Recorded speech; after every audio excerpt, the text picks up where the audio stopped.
कृष्ण जी कहते हैं कलयुग में पैसा ईश्वर से भी बड़ा हो जाएगा। बड़ों और गुरुजनों के आगे बुद्धिहीन पैसे वाले का महत्व ज्यादा हो जाएगा। पैसा ही रिश्ते बनाएगा, पैसा ही रिश्ते तोड़ेगा। भगवान श्री कृष्ण हमें कर्म करने की प्रेरणा देते हैं। भगवत गीता में इसी निष्काम कर्म योग के बारे में बताया गया है। यदि हम कोई भी अच्छा कार्य कर रहे हैं तो यह हमारा दायित्व है, अर्थात धर्म है।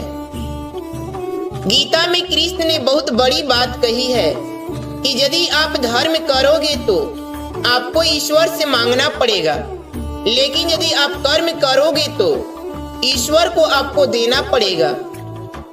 पिता के द्वारा डांटा गया पुत्र, गुरु के द्वारा डांटा गया शिष्य और सुनार के द्वारा पीटा गया सोना, ये सब आभूषण ही बनते हैं। पापी चाहे कितनी भी चतुराई से पाप करे, अंत में पापी को पाप का दंड भुगतना ही पड़ता है।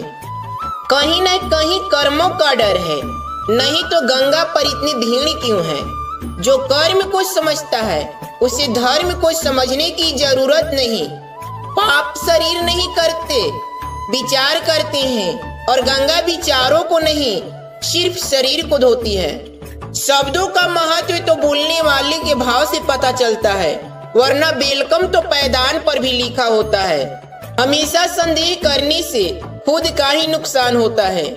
संदेह करने वाले व्यक्ति के लिए प्रसन्नता न तो इस लोक में है और न ही किसी और लोक में। ज्ञान धन से उत्तम है, क्योंकि धन की तुम्हें रक्षा करनी पड़ती है, पर ज्ञान तुम्हारी रक्षा करता है। जो व्यक्ति स्पष्ट, साफ, सीधी बात करता है उसकी वाणी कठोर जरूर होती है, लेकिन ऐसा व्यक्ति कभी किसी को धोखा नहीं देता। चालाकियों से कुछ देर ही मोहित किया जा सकता है। दिल जीतने के लिए तो सरल और सहज होना जरूरी है। गुस्से के वक्त में थोड़ा रुक जाने से और गलती के वक्त में थोड़ा झुक जाने से जिंदगी आसान हो जाती है। प्रशंसा चाहे कितनी भी करो, किंतु अपमान बहुत ही सोच समझकर करना चाहिए, क्योंकि अपमान वह ऋण है जो हर कोई अवसर मिलने पर ब्याज सहित चुकाता है।